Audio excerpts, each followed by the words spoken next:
नमस्कार.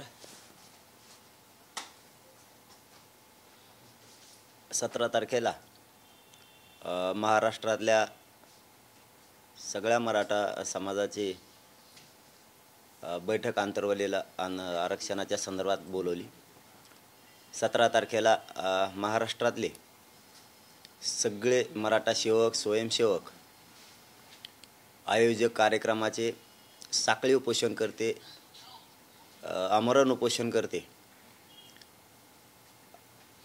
वकील, डॉक्टर, व्यावसायिक, साहित्यिक, तज्ज्ञ, अभ्यासक या सर्व मंडळी 17 तारखेला आंतरवालीला बैठकीसाठी येतील. ते या सर्वांनी यावं आणि महाराष्ट्रातला मराठा समाज या सर्वांनी बैठकीला यायचं. बैठकीचं ठिकाण 14 तारखेला जी आपली आंतरवालीला सभा झाली होती मोठी, त्या विराट सभेच्या स्थळीच आपण बैठक आयोजित केली. सकाळी 9 वाजता ही बैठक सुरुवात होणार आहे. 12 वाजेपर्यंत सगळ्यांचा परिचय होणार आहे. म्हणजे येणाऱ्या सगळ्या बांधवांना आपलं नाव, गाव, सगळा पत्ता, तालुका, जिल्हा आणि आपण कोण आहात, व्यावसायिक, वकील, स्वयंसेवक, मराठा सेवक जे असतील ते बांधव, साहित्यिक, अभ्यासक,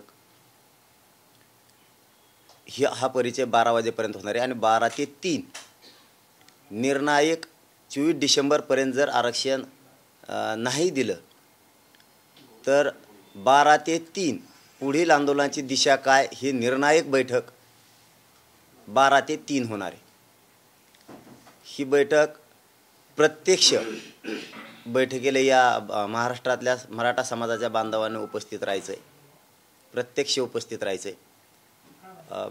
समाजाच्या हिताचा विषय असल्यामुळं, आपल्या लेकराच्या भविष्याचा प्रश्न असल्यामुळं सगळ्या बांधवांनी प्रत्यक्ष उपस्थित राहायचं आहे. माहिती मिळेल, माहिती सांगितली जाईल असं कोणी करायचं नाही आहे. प्रत्यक्ष आपण तिथं ठरवायचं आहे आंदोलनाची दिशा काय, कसं आंदोलन करायचं आहे, काय करायचं आहे, त्याचं निवेदन कसं, याच्यासाठी आपण प्रत्यक्ष पाहिजेत. आमंत्रण सगळ्या मराठा समाजाला आहे आणि आमंत्रणाची कोणी वाट बघू नये, कारण जिथं मुलाचं हित आहे तिथं आमंत्रणाची आवश्यकता नाही, ही सगळ्यांना विनंती आहे. त्यामुळं पुन्हा एकदा सांगतो, 17 डिसेंबर 2023 रोजी आंतरवाली या ठिकाणी आपली बैठक होणार आहे. बैठकीचं ठिकाण आपली जी विराट सभा 2 करोड लोकांची झाली होती त्याच सभास्थळावर बैठक ठेवलेली आहे. वेळ सकाळी 9 वाजता ते 3 वाजेपर्यंत. पण सुरुवातीला सगळ्यांचा परिचय होणार आहे. प्रत्येकानं किमान किंवा आपलं नाव लिहून आणलं तर बरंच राहील, नाव, गाव, पत्ता, म्हणजे आपल्याला त्याच्यानंतरही एकमेकाशी संवाद साधता येईल. या हिशोबानं रजिस्टर बी तिथं ठेवण्यात येणार आहेत. आणि आंदोलनाची दिशा मात्र परफेक्ट निवेदनबद्ध ठरवली जाणार आहे. पुढचे आंदोलन कसं करायचं यासाठी सगळ्यांनी प्रत्यक्ष उपस्थित असावं. धन्यवाद. जसं तुमची आंदोलनाची डेडलाईन जवळ येत आहे किंवा मुंबईला जाण्याची डेडलाईन जवळ आली, तशी ओबीसी नेते सतर्क झाले आहेत. बैठका, मेळावे, सभा आता ह्या त्यांच्या होत आहेत. हो द्या ना, त्यांचं काय नाही आम्हाला, त्यांचं आमच्याशी थोडेसे काय.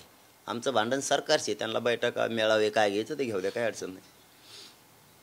आज सुप्रीम कोर्टाच्या क्युरिटी पिटिशनचा निर्णय येण्याची शक्यता आहे असा अंदाज वर्तवला जातोय आणि तो सकारात्मक असेल अशी चर्चा आहे. नाही, मी मागही सांगितलं होतं, 2 महिन्यापूर्वी सांगितलं होतं, मध्ये 15 दिवसापूर्वी दादा सांगितलं होतं, आमचा त्या आरक्षणाला विरोध नाहीच आहे. पण ते टिकल का? त्यानंतर मराठ्यांनी या अगोदर ते आरक्षण स्वीकारलेलं होतं, घेतलं पण ज्यावेळेस माननीय सुप्रीम कोर्टाने निर्णय दिला, रद्द झालं, मराठ्यांनी सुप्रीम कोर्टाच्या निर्णयाचा सन्मान केला होता. आता तेच आरक्षण मराठ्यांना पुन्हा मिळणार जर असलं तर आम्ही स्वीकारायला तयार आहेत. पण ते NT VJNT सारखं टिकल का आम्हाला पुन्हा पहिल्यासारखेच पाडे मोजावे लागणार? ते महिना 15 दिवस राहणार, 1 वर्षभर राहणार, परत कुणीतरी कोर्टात जाणार, ते उडवणार, परत वर्षानुवर्ष मराठ्यांनी नुसते आंदोलनच करायचे का? याची खात्री काय? ते आरक्षण जर आम्हाला कायमस्वरूपी टिकणार असलं आम्ही घ्यायला तयार आहेत ना. मराठे याच अगोदर घेतलेलं आहे. फक्त प्रश्न मराठ्यांचा इथं आहे, ते कायमस्वरूपी टिकणार का?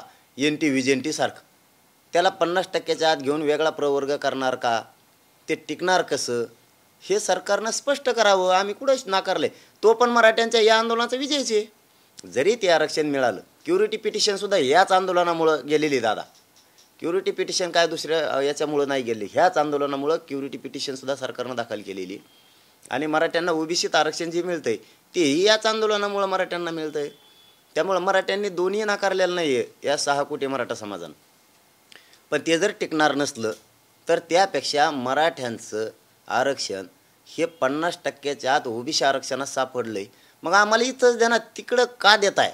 हाही आमचा मूळ प्रश्न आहे. तिकडं आम्हाला कशामुळे देता तुम्ही? काय कारण आहे तुमचं? आमची जमीन इथं आहे, तुम्ही 200 किलोमीटरवर का देताय आम्हाला? आम्ही ओबीसी आरक्षणात आहेत, 50%च्या आत आहेत. आम्हाला आमच्या हक्काचं आरक्षण ओबीसीत इथंच द्या, आम्हाला इथंच पाहिजे आणि आम्ही तेच घेणार आहे, त्याच्यावर आम्ही ठाम आहे. हे जे आता यश मिळेल सुप्रीम कोर्टात असं दिसतंय, तर ते केवळ क्युरिटी पिटिशन तुमच्यामुळे दाखल झाली असं तुमचं म्हणणं आहे का? म्हणजे सरकारने तुमच्या आंदोलनाची दखल घेऊनच सुप्रीम कोर्टात क्युरिटी पिटिशन दाखल केलं असं तुमचं म्हणणं आहे? नाही, हे तर ते मागच म्हणलेले होते आपण 40 दिवस दिले ते दादा त्याच वेळेस. आणि हे माझा शब्द नाही, माझा म्हणजे माझा मराठा समाज. या मराठा समाजाचं आंदोलन उभं राहिलं तेव्हा त्यांनी क्युरिटी पिटिशन दाखल केलेले, टास्क फोर्स निर्माण केलेला आहे. हे सगळ्या आंदोलनामुळेच केलेले आहेत ह्या मराठा समाजाच्या. परंतु आमचं म्हणणं आहे ते तुम्ही का दाखल करताय पहिल्यापासून? आजच नाही, हा नवीन विषय नाही आहे, पहिल्यापासून म्हणतो. सरकारनं सांगितलं होतं त्याच वेळेस आम्ही क्युरिटी पिटिशन दाखल करतोय, रिव्ह्यू फेटाळलेला आहे. आम्ही त्यांना वेळोवेळी सांगायचो तुम्ही ते कशाला तिकडं करताय, आम्हाला इकडं आमचं हक्काचं आहे ते द्या. हे आमचं पहिल्यापासूनचं त्यांना म्हणणं होतं. पण तरीही ते म्हणले आम्ही क्युरिटी पिटिशन दाखल करणार आहेत. म्हणलं तिकडं करा, काही करा, आम्हाला हे पाहिजे ते टिकणार नाही. आमचं एवढंच म्हणणं आहे पहिल्यापासून आणि आजसुद्धा तेच आहे की ते आरक्षण मराठ्यांनी स्वीकारलेलं आहे, ते आम्हाला घ्यायला मराठ्याला आनंदच आहे. मराठे काय ते नाकारणार नाही आहे, त्याच्या आधी नाकारलेलं नाही. पण ते टिकणार आहे का? तर ते चॅलेंज होणार आहे पुन्हा. मग आम्ही तेच करायचं का मराठीत? तुम्हाला वाटलंच करायचं का पुन्हा? त्यापेक्षा आम्हाला आमचं जे ओबीसीतलं आरक्षण आहे, आमच्या ज्या नोंदी सापडत आहेत त्या आधारावर सरसकट महाराष्ट्रातल्या मराठा समाजाला 24 डिसेंबरच्या आत कायदा पारित करून ओबीसी प्रवर्गातून मराठ्यांना सरसकट महाराष्ट्रातलं आरक्षण द्या. विषय संपला. ते कसं टिकणार आहे ते सांगा बरं आम्हाला मग कायमस्वरूपी. पाटील, तुमची सरसकटची मागणी सरकार काय मान्य करेल असं दिसत नाही, बराच विरोध आहे. त्याच्यामुळे जेवढ्या नोंदी सापडतील तेवढ्यांना कुणबीतून आणि उरलेले जे काय असतील कोर्टातून जर पॉझिटिव्हली मिळालं तर त्यांना परत कोर्टाच्या आरक्षणात टाकता येईल. हा तोडगा तरी सरकारचा मान्य आहे का? शेवटी या तोडग्यावर सरकार येईल. दादा मी त्यावेळेस तेच सांगितलं होतं, माझ्या मराठा समाजानं तेच सांगितलं होतं की ते टिकणार आहे का? आमचा मूळ प्रश्न हे आहे. जी जमीनच आमच्या नावावर नाही ती तुम्हाला आम्हाला दिल्यावर ते मला केव्हा बाहेर काढणार आहे आम्हाला? त्यामुळे आम्हाला कशाला परत तुम्ही लोकांच्या दरवाजानेच पाठवताय? आमचं हक्काचं ओबीसी आरक्षण आहे ते आम्हाला द्या. नसता ते आरक्षण कसं टिकणार आहे कायमस्वरूपी ते सांगा एकदा आम्हाला प्रत्यक्ष येऊन मराठा समाजाला. चला तुमच्या म्हणण्यानं तयार आहेत, चला तुम्ही आम्हाला इथं मराठा समाजाला प्रत्यक्ष सांगा ते आयुष्यभरासाठी मराठ्यांच्या पोराला कसं टिकणार, तुम्ही येऊन सांगा. आम्ही स्वीकारायला तयार आहेत. ते टिकणारच नाही, घेऊन काय करावं त्याला? त्यापेक्षा उगं ते लफडे करण्यापेक्षा आमच्या नोंदी सापडल्या, त्या नोंदीच्या आधारावर तुमचं आणि आमचं जे ठरलं उपोषण सोडवताना त्यानुसार करा आणि मराठ्यांचा ओबीसीमध्ये समावेश करा. याबरोबर एक सांगतो की जे उपोषण करता वेळेस सोडायला जे सरकारच्या वतीनं संदीपान घुमरे साहेब आले होते, बच्चू भाऊ कडू आले होते, उदय सामंत साहेब आले होते, सावे साहेब आले होते, आणखीन ते धनंजय मुंडे साहेब एक आले होते. असे 6 जण आले होते. आणि असलेले आमदार आमची त्यांना आज विनंती आहे की तुम्ही सांगितलं होतं आणि लिहून पण घेतलेलं होतं. विशेष करून बच्चू भाऊंना सुद्धा आज सांगतो आम्ही मीडियाच्या माध्यमातून की जे आपलं ठरलं होतं त्याबद्दल या सगळ्या मंत्री महोदयांनी आम्हाला 17 तारखेच्या आत सांगावं की तुम्ही जे आपलं लेखी ठरलं होतं त्यानुसार तुमची आत्तापर्यंतची कारवाई काय झाली. नसता 17 तारखेला आम्ही आंदोलनाचा डिसिजन घेणार आहेत. हे जाहीर तुम्हाला आमची आज विनंती आहे की तेवढ्याही इथं आलेल्या मंत्र्यांनी समाजाची जबाबदारी घेतलेली आंदोलनाची जबाबदारी घेतलेली, उपोषणाची घेतलेली आणि आरक्षण देण्याची घेतलेली. तुम्ही इथं सांगितलं होतं की आम्हाला मुख्यमंत्री शिंदे साहेबांना पाठवलं आहे, काही मंत्र्यांना सांगितलं होतं, काहींनी सांगितलं होतं आम्हाला देवेंद्र फडणवीस साहेबांनी पाठवलं होतं, काहींनी सांगितलं होतं आम्हाला अजितदादा पवारांनी पाठवलं होतं आणि बच्चूभाऊ कडू साहेब हे आले होते. यांना सगळ्याला विनंती की 17 तारखेच्या आत आपलं जे ठरलं होतं त्याप्रमाणे तुम्ही आत्तापर्यंत काय कारवाई केली 17च्या आत आम्हाला कळवा. नसता 17च्या नंतर पुढच्या आंदोलनाची डिसिजन आम्ही 17च्या बैठकीत ठरवणार आहेत. हे तुम्हाला आमची विनंती आहे, कारण तुम्ही त्यातलं एक जणही आत्तापर्यंत आमच्या संपर्कात आलेला नाहीत. त्यामुळं तुम्ही मराठ्यांची फसवणूक करताय की काय असं आम्हाला आलेल्या मंत्र्यांबद्दल वाटायला लागले. कारण एकाही मंत्र्याचं त्यानंतर या विषयात काहीही हस्तक्षेप किंवा काही विचारणा एकमेकाशी झालेली नाही. वेळेवर येऊन तुम्ही जर पुन्हा काही मागं पुढं करायचा प्रयत्न करता तर तुम्हाला तुमचा शब्द इथून पुढं आमच्याकडून आता पाळला जाणार नाही. याच्यावर सुद्धा सरकारनं लक्ष घ्या. आणि एकदा जर आम्ही 17 तारखेला आंदोलन डिसिजन फायनल केला तुमचा आमचा विषय संपला. त्यामुळं पुन्हा एकदा मीडियाच्या बांधवांच्या माध्यमातून मुख्यमंत्री शिंदेसाहेब, फडणवीस साहेब आणि अजितदादा या तिघांना आहे की तुम्ही तुमचे लोक पाठवले होते, तुम्ही काय केलं आहे आत्तापर्यंत किंवा आपलं जे ठरलं आहे या पद्धतीनं आरक्षण मराठ्यांना द्यायचं. ती कागद बच्चूभाऊंकडे आणि सगळ्या मंत्र्यांकडे पण आहे.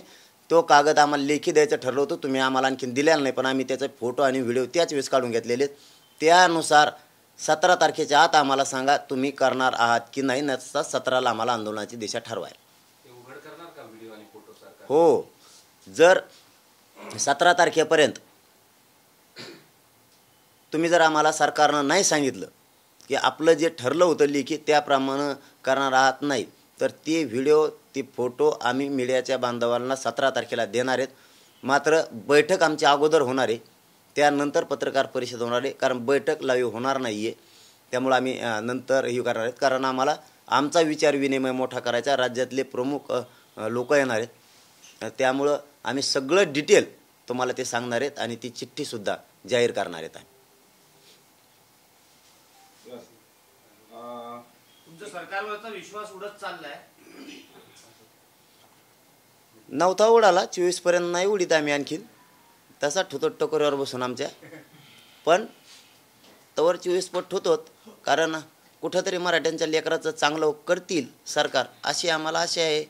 वाटत बी होती, हाय बी थोडी थोडी काही लागली विसरून जायला आम्ही बी, पण हाय थोडी थोडी असे की करते गोरगरिबाचं लेकराचं चांगलं वाटोळं करतील असं वाटत नाही. ते एकामुळं आणि एकामुळं जर गोरगरिबाचं वाटोळं करायचं असेल तर मराठ्यात काय पुढच्या काळात त्यांना आता समजणार आहे. ते आता काय सांगत नाही मी, पण मराठी काय ते कळणार आहेत. कारण आता कवर आमच्या लेकराचं वाटोळं करतात त्याचं एकट्याचं ऐकून त्यालाच सगळं द्यायला लागले आणि तोच आमच्या विरोधात आंदोलन उभा करायला लागला आणि त्याचंच ऐकून आमच्या पोरांचं वाटोळं करायला लागला. बघतो आम्ही सुद्धा.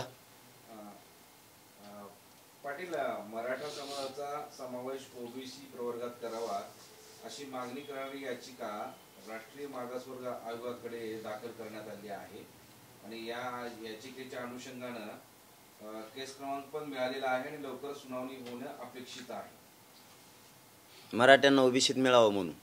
हा, म्हणजे मराठा समाजाचा समावेश ओबीसी प्रवर्गात करावा अशी मागणी करणारी याचिका राष्ट्रीय मागासवर्ग आयोगाचे अध्यक्ष हंसराज आहिर यांच्याकडे दाखल केली आहे आणि या याचिकेच्या अनुषंगाने आयोगाने केस नंबर पण दिलेला आहे. लवकरच सुनावणी होईल असं दिसतंय. दाखल सरकारनं केली नाही, एका खासगी बरं नाही काय माहिती नाही मला त्यातल्या डिटेलमध्ये. सगळं आमची तीच मागणी ओबीसी मध्ये मराठ्यांचा समावेश करा. आंदोलनाशिवाय अशा पद्धतीनं तुम्ही राष्ट्रीय मागासवर्ग आयोगाकडे काही निवेदन करणार आहात का? कारण तुम्ही राज्यात आंदोलन करत आहात, मुख्यमंत्री उपमुख्यमंत्री यांच्याशी तुमचा नेहमी संवाद होतो आहे, उपोषण करत असताना ते आश्वासन देतात, पण शेवटी राष्ट्रीय स्तरावर सुद्धा तुमची पुढची ऍक्टिव्हिटी असणार आहे का? त्या संदर्भात काही पाऊल उचलणार आहेत का? आणि सरकार काय करत आहे मग? सगळं आम्हीच करायचं आणि ते काय करतात? आम्ही कशाला पैसे जनतेने त्यांना तिथं सगळे काम आम्हीच करायचं. आमचं मागणं यांच्यापर्यंत आहे. यांना जर पुढं वाटत असेल केंद्रीय मागासवर्ग आयोगाची आवश्यकता आहे तर सरकारनं घेतली पाहिजे, मराठ्यांना दिलं पाहिजे ना. आमच्या जिथं हक्काच्या नोंदी सापडल्यात त्या नोंदीनुसार महाराष्ट्रातल्या मराठा समाजाला सरसकट ओबीसीत आरक्षण पाहिजे. जर केंद्रीय मागासवर्ग आयोगाच्या काही अडचणी येतात असल्या तर सरकारनं सोडल्या पाहिजे. सरकारचं काम काय आहे मग नेमकं? सगळं जर आम्हीच करायचं तर मग तुम्ही बसलात कशाला त्याच्यावर? आम्हीच करतो मग सगळं, द्या सोडून तुम्ही ते. प्रश्न समजून घेतला नाही. सरकार असं म्हणत नाही. माझा एक साधा जनरल प्रश्न आहे. एका खासगी व्यक्तीनं म्हणजे त्यांचं नाव सुद्धा मी नाही करूयात आम्ही, काय हरकत नाही. आम्ही सुद्धा केंद्रीय मागासवर्ग आयोगाकडे सुद्धा मागणी करू, त्यात काय अडचण नाही. नितेश राणे असं म्हणाले की फडणवीसांवर टीका कराल तर गाठ मराठ्यांची. हा, बघू मराठ्याशी काय सांगाल त्याबद्दल? बघून मग त्या टायमाला गाठ कोणाची त्यांनी एक मिनिट बोलू देणार. नाही त्यांच्यावर काय बोलायचं नाही. त्यांचं सगळ्या मराठ्याला कळून चुकलेलं आहे. मराठ्याशी गाठ आहे मग का तुम्ही सगळ्याच मराठ्याचीच येतं, ते कळलं वेळेवर. त्यांना सोडलंय वाटतं आणि त्यांची मजबुरी आहे. पक्ष त्यांना बोलायला लावतोय, फडणवीस साहेब त्यांना बोलायला लावतात, त्याच्यामुळं त्यांची मजबुरी आहे.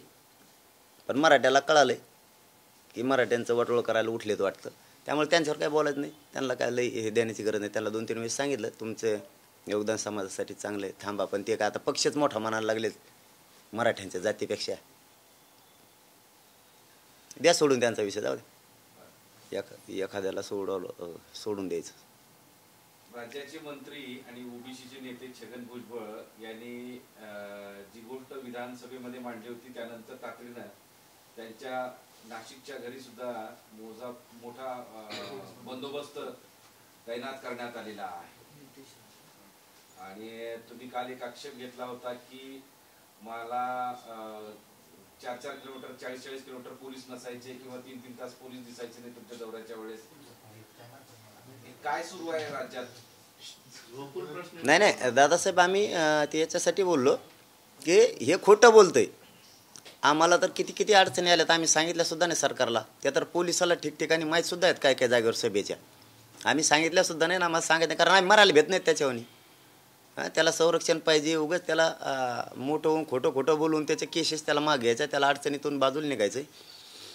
देवेंद्र फडणवीस साहेबाचा वापर करायचा, अजितदादाला संपून टाकायचं, असं त्याचा हळूहळू डाव असू शकतो. हो. तेवढे राजकारण सगळ्याला तुडिलेलं आहे आत्तापर्यंत. त्यामुळे तो विचित्र माणूस आहे. तो संरक्षण लावून घेईन, सगळं लावून. आणि आम्हाला काही हरकत नाही, लाव तुला काय लावायचं तेवढं. मराठा आरक्षणाच्या विरोधात बोलू नको, एवढं मात्र पाळव.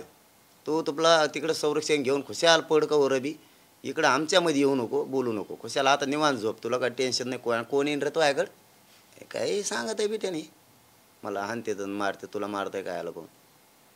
बीडच्या दंगली संदर्भात केलेले जे काही आरोप आहेत ते बालिशपणा आहे आणि पकडले गेलेले आरोपी किंवा बंदूकधारी हे जरांगींचीच माणसं आहेत.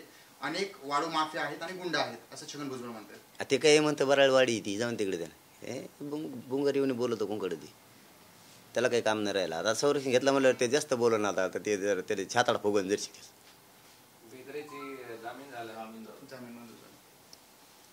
आणि काही कारणच नव्हतं. मी त्या दिवशीही सांगितलं, सरकारनं सांगितलं होतं गुन्हे मागं घे, एकाला या आंतरवालीतल्या याच्यातल्याला अटक करणार नाही. काही कारण नसताना विनाकारण त्यांना अटक केलं, काहीच कारण नसताना. आम्ही तेच म्हणत होतो की तुम्ही गुन्हे मागे घेऊ म्हणला, अटक का केली? तुम्ही जाणून बुजून आमचे लोक का अटक करायला लागला, का डावरा चालला लागला? शेवटी न्यायालय न्याय देणारच. जितेंद्र आव्हाड म्हणतायत की ज्या प्रकारे भुजबळ जरांगेवर घसरत आहेत त्यामुळे त्यांचा मोठेपणा कमी होतोय आणि जर कॅबिनेटमध्ये तुमचं ऐकलं जात नसेल तर तुम्ही राजीनामा द्यावा भुजबळांना, असं जितेंद्र आव्हाड सांगतायत. तुम्हाला काय वाटतं? त्याला मोठेपणा तर पाहिजे ना, मोठेपणा कमी व्हायला. त्याला काय मोठेपणा पेटेपणा आहे, ते मोगम त्याचा स्वार्थासाठी वापर करून घेत आहे सध्या. ते देवेंद्र फडणवीस साहेबाच्या लक्षात आहे ना, त्यांच्या लक्षात येईल. ते त्याला साथ द्यायला लागलेत, फडणवीस साहेब सारखी. अजितदादासुद्धा त्याला साथ द्यायला लागलेत, पवार. त्यामुळं काय व्हायला लागले, मराठा समाजावर अन्याय व्हायला लागला आहे आणि या दोघांच्या विरोधात रोष व्हायला लागला आहे. विनाकारणच रोष वाढायला लागला मराठा समाजात की हे जाणून बुजून हे ते बोलला की तसं करतात. त्याला कोण कशाला काय मारीन लगेच संरक्षण. बाकीच्यांना मराठ्यांना वाऱ्यावर सोडून द्यायचं, मेले तर मेले, राहिले तर राहिले. तेव्हा म्हणला समानता ना सारखी लगेच सवलती. तेव्हा म्हणला की लगेच त्याला देऊन टाकायचं, लगेच केसेस मागं. आणि मराठ्यांच्या पोराचं त्याचं ऐकून वाटोळं करायचं. मराठी आता येडे नाही राहिले साहेब, मराठ्यांनी लक्षात घेतलं त्याचं ऐकून तुम्ही मराठ्यांचं वाटोळं करणार आहे. पण तुम्हाला दिसल पुढं सगळ्याच बाबतीत आता दिसल तुम्हाला मराठी किती एकजूट झालेले. दारात जर उभा केलं मराठ्यांनी तर नाव बदलून ठेवी. पाटील त्यांनी मागणी केल्या तसं सरकार करते, पण तुमच्या मागणीला सकारात्मकच देतात. राष्ट्रपती तयार केला, नोंदी सापडू लागल्या, तुमचं पण ऐकते सरकार. पण आम्ही जे नका करू म्हणतो ते करते. असं उलटं खेळ. आमचं एक काम नाही केलं. कोणचं काम केलं? एक बी नाही केलं, आणखी एक सुद्धा नाही. मागच्या आंदोलनात तर म्हणले ओबीसी तुम्हाला सगळ्या सवलती लागू, आत्तापोत नाही केल्या भाऊ.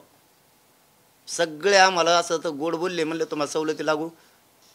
ॲडमिशन सुरू झाले, मराठीकडून पैसे भरून घेतले आणि मग लागू केले. आणि आज पैसे भरून घेतल्यावर लागू केले. इतका उलटा कारभार आहे. सॉरी, सारथीच्या विद्यार्थ्यांचा विषय सोडू म्हणले ते सोडला नाही. EWHचे विद्यार्थी होते ते सोडले नाही. MPSC विद्यार्थी होते त्यांचे प्रश्न सोडले नाही. PSIचे प्रश्न होते ते सोडले नाही. RT1च्या विद्यार्थ्यांच्या पोरांचे प्रश्न होते ते सोडले नाही. PhDच्या पोरांचे प्रश्न होते ते सोडले नाही. अण्णासाहेब पाटील विकास महामंडळाचा विद्यार्थ्यांचा विषय होता तो सोडला नाही. सारथीच्या मधल्या विद्यार्थ्यांची संख्या कमी केली ती सोडली नाही. शिक्षकांची 43 केली वयोमर्यादा शिक्षणातली, आणि ओपनची 38 केली. सगळ्यांची समानता ठेवून 43च करा ते बी केलं नाही. तुम्हाला हे 20-25 प्रश्न मांडू सांगितलेत मी, हे मांडलेले. कोपर्डीचा खटला आत्ताही निकाली निघाला नाही. 3 महिन्यात काढू म्हणले होते, मला स्वतःला काढला का? त्याचा अर्जसुद्धा विधी व न्याय विभागाकडून मंत्रालयाच्या साधा हायकोर्टामध्ये सादरसुद्धा केलेला. काय न्याय देणार आहे तुम्ही आम्हाला? जे 42 बांधवांनी मराठा आरक्षणासाठी बलिदान दिले पूर्वीच्या, त्यांना सरकारी नोकऱ्या देऊ म्हणले होते, आत्तापर्यंत एकालाही दिली नाही. यांच्यामुळं मुर्दे पडलेत. आता जवळपास 100 ते 150 पोरांनी आत्महत्या केल्यात महाराष्ट्रात. ही सरकारच याला जबाबदार आहे. यांना निधी आणि सरकारी नोकरी द्यायचं होतं, तेही आणखी आत्तापर्यंत काहींना निधी गेलेला नाही, काहींना एकांनाही त्यातल्या सरकारी नोकरी नाही. काय करताय तुम्ही? काय दिलं आम्हाला? कोणचं दिलं सांगा?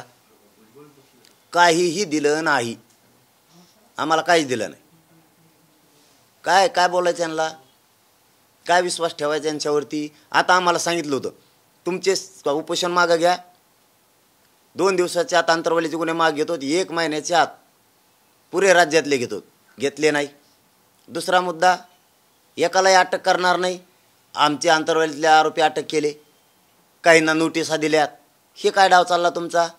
तिसरी गोष्ट, 24 डिसेंबरच्या आत जे आमचं लिखी ठरलेलं आहे त्याप्रमाणे महाराष्ट्रातल्या मराठा समाजाला या नोंदीच्या आधारावर आरक्षण दिलं जाईल. आत्तापर्यंत तुम्ही काय केलं आहे? सांगितलं नाही. मग इथून तिथून फसवणूकच ना. आता आम्ही फसणार नाहीत. ही शेवटची फाईट आहे, म्हणजे हा आंदोलनाचा लढा शेवटचा आहे.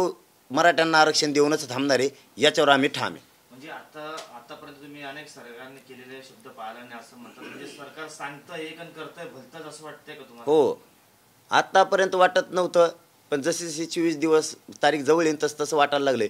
कारण त्यांनी शब्द टाकणं आणि सरकारनं करणं संगच व्हायलंय.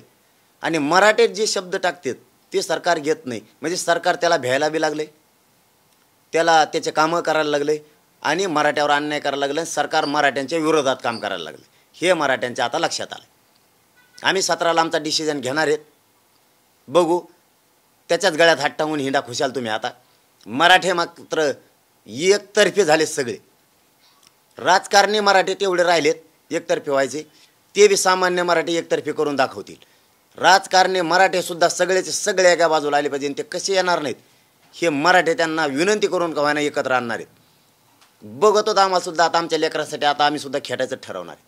भुजबळ म्हणतात की एवढ्या दिवसात मी कधी बीडला गेलो नाही, कारण माझ्या मागे पुढे पोलीस आहेत. 2 दिवस झाले मॉर्निंग वॉकलाही जाऊ देत नाहीयेत आणि पोलीस अलर्ट झालेत, कारण मला धमक्या देणाऱ्यांबाबत तपासही सुरू झालेला आहे. त्याचं जाऊन तिकडे, ते काय काय त्याचं ते मोघम बरळतं कोणकडं, मला कुठं जाऊन द्या ना. आता कुठं जायचं तुला? काल जातो मग. बेव वाटत एकीकडून म्हणतो पोलिस नाहीत मला गोळी घाली ते, आणि बाहेर जायचं तर म्हणतो मला जाऊन द्या ना. काय भेतो रे बेकडं लई. बाहेर जायचं म्हणतं, बाहेर गेल्यावर म्हणतो मला मार येते बी बोलत नुसतं कसलं काय नु बरळत आहे कोणकडं बी. कसलं माणूस राव हे, कसलं लागलं का राज्याले. सगळे दुनिया बघितली यासारखा नमुना नाही बघितला आम्ही कावा. हे कोण म्हणतो मला मारते ना, आता सरकारने संरक्षण दिलं तर म्हणतात मला हागायला जाऊन द्या. का हागवतो काय आलं मग, खाऊ नको ना मग, बस एका जागेवर. कसलं आहे काय की राव हे, वेगळंच नमून लागला महाराष्ट्राला याच्यावर. सगळे महापुरुष आमच्या मनात आहेत, तुम्हाला महापुरुषांची नावं सुद्धा माहीत नाहीत असं ते तुम्हाला म्हणतात, कारण तुम्ही म्हणतात की महापुरुषांचा अपमान ते करतात. तू माया नको नादी लागू, मला सगळं माहिती आहे. तुला आणखी तो मला आणखीन बघितलंच नाही मी काय रसायनी ती. तू गप राह, मा नको अभ्यास करायला लागू. तू आहे ते टकोराचे की सगळं देतो आहे, गप्प पड तू. आपलं किती महापुरुष मला माहिती आहेत काय आहे, तू किती अभ्यास मला माहीत झाला. आता फक्त तुला शिक्का आहे, लय वर्ष तू अधिकाऱ्यांच्या जीवावरती राजकारण केलं, पदं भोगले, हां जुनाट तू. त्यामुळं तेवढंच येतो ऐकड फक्त, बाकी काही नाही. बुरसाटलेले विचार आहेत, जुनाट बुरसाटलेले विचार. बोल नको तो मायाबद्दल काहीच. अनेक मराठा नेते मला भेटलेत आणि ते म्हणतात की आम्हाला ओबीसी मधून आरक्षण नको आहे असं म्हणजे असं भुजबळांकडे नेते म्हणलेले आहेत. मग म्हणणारच ना, त्यांना काय गरज आहे, त्यांना गरज काय. जे तुला म्हणलेत ते आम्हाला माहिती आहेत. तू समजा नको, आमची बी यंत्रणा आहे.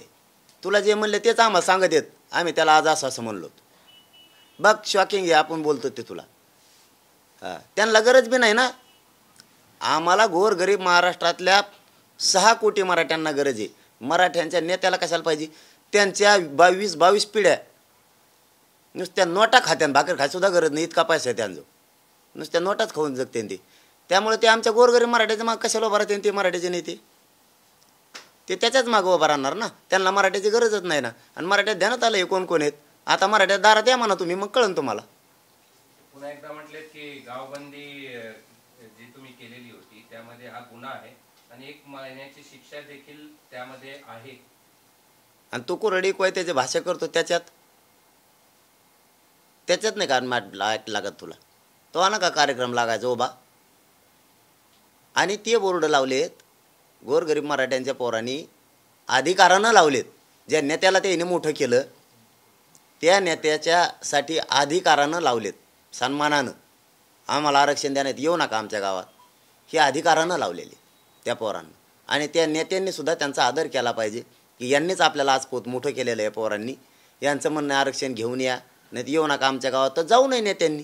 जो नेता बोर्ड फाडील किंवा ज्या नेत्यांचे पोरं बोर्ड फाडतील ती मराठा समाज सध्या फक्त लक्षात ठेवणार आहे. कोणत्या नेत्याच्या कार्यकर्त्यांनी बोर्ड फाडेल तुम्ही फाडा, आम्ही तर स्थगिती 24पर्यंत उठवलेली. पण मराठी पक्के ध्यान ठेवणार आहेत कोणाचे कार्यकर्ते फाडीत आहेत. कार्यकर्त्याला मराठी काहीच बोलणार नाही आहेत. नेत्याला दारात येऊ द्यानंतर मग सांगतील आमच्या दारात आल्या. मग आता बोर्डाला आलेलं ना, दारात आल्यावर सांगतो तुम्हाला. पण कोणचा फाडतो हे आम्ही बारीक लक्ष ठेवायचं सांगितलेलं आहे. कन्नडमध्ये गोपीनाथ मुंडे यांचं बॅनर देखील काल फाडण्यात आलं होतं, मोठं तणाव निर्माण झाला. नाही आता ते कुणी फाडलं काय आता त्याचं काय माहीत नाही. पण मी पहिल्यापासून सांगतो कोणाची असो समर्थन करत नाही आणि फाडायचं नाही. पण ते आता कुणी फाडलं असं, आम्ही मराठा आंदोलक तसं करत नाहीत. तसलं कधीच काही आम्ही लोकांच्या फाड्यात नसतो. हां कारण आम्हाला जे करायचं आम्ही जाहीर करत असतो. एका बाजूला तुम्ही असं म्हणताय की सरकार 24 तारखेपर्यंत निर्णय घेईल आणि मराठ्यांना आरक्षण देईल. दुसऱ्या बाजूनं तुम्ही ते होणार नाही असं पण बोलताना म्हणतायत आणि त्या दृष्टीनं पुढील आंदोलनाची दिशा पण ठरवतात, बैठका घेतात. नेमकं तुम्हाला कळालंय का की 24 तारखेपर्यंत ते काही शक्य नाही म्हणून? नाही मला काय कळलं नाही काय नाही. पण 24ला केव्हा बैठक घ्यावं आणि मग केव्हा तयारी करावं. त्यामुळे आम्ही 17ला गेलो. जरी बैठक घेतली, दिशा जरी ठरवली 24पर्यंत ते सांगू शकतात आम्हाला द्यायला लागलो तुम्हाला आपलं ठरलेलं प्रमाण, किंवा 17 तारखेच्याच सांगू शकतात. त्यांना इकडे तिकडे जायला टाईम आहेच ना, आता आम्ही बघतोय ना. मग त्यांना काही इकडे येऊन सांगायला टाईम नाही का 17च्या आत. आज 15 आहे, 16 2 दिवसात कुठे येऊ शकतात. ये म्हणून त्यांचं जवळच आहेत, टपकून बसायचं आणि यायचं. कुठे एसटीत तिकीट काढायला थोडा टाईम लागतो त्यांना म्हणून काय उलचिक बसले की गप्पाच येते ते काचा चर्चा करायची चालल्या माघारी.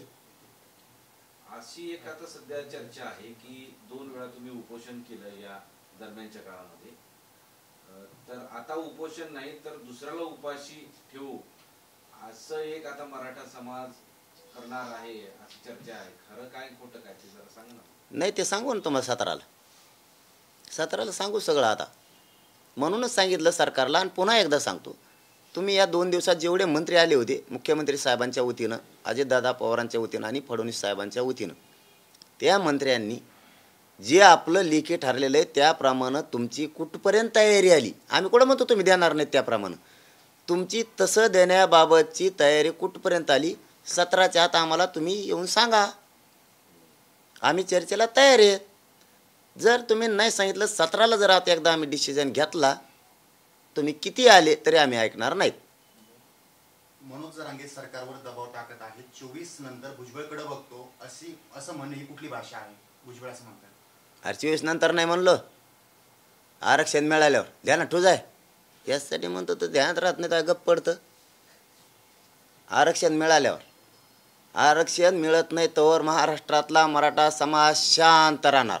तू किती उचक्यो आणि तो ऐकड बघाल काय तो ऐकड, तू जमिनीवर बाहेर आला काय बघ तो ऐकड, काही नाही बघायचं तो ऐकड आम्हाला, तू ऐकडच बघ स्वतःकड. तुम्ही चर्चा करायला तयार आहेत म्हणजे नेमकं काय, तुम्हाला काय म्हणायचं? मग 24पर्यंत आता ते काय म्हणलेत काय नाही हे तर चर्चा करायला लागलं ना दादा. 24पर्यंत ते जे आपलं लेखी ठरलंय त्याच्यावरती तुम्ही काय करणार, आत्ताभूत काय केलंय, कुठपर्यंत तयारी आली त्यांची द्यायची आम्हाला, हे तर आम्हाला सांगायला पाहिजे. तिथं चर्चा करायला लागेल त्यांची. पण ते म्हटले 24 तारखेपर्यंत शक्य नाही, आणखीन आम्हाला वेळ पाहिजे. नाही मग तर आमचं 17ला डिसिजन आहे. इतका टाईम कोणाला आहे, इतका टाईम कुठं कोणाला आहे? आमची 17लाच बैठक आहे. 17च्या आत म्हणतो तुम्ही आम्हाला येऊन सांगा की आपला ठरलेला विषय इथपर्यंत आलाय, कधी देणार आहेत यासाठी नका येऊ. आपला ठरलेला लेखी विषय इथपर्यंत हा विषय आलाय, म्हणजे आम्ही 17 लोकांना बैठकीत सांगू. तुम्ही नाही आलेत तर आम्ही बनू की जे लेखी ठरलेलं आहे आपलं याच्यात तुम्ही काहीच केलेलं नाही आत्तापर्यंत, असं आम्ही 17च्या बैठकीत डिक्लेअर करून पुढचं आंदोलन 24 नंतर घोषित करू. धन्यवाद.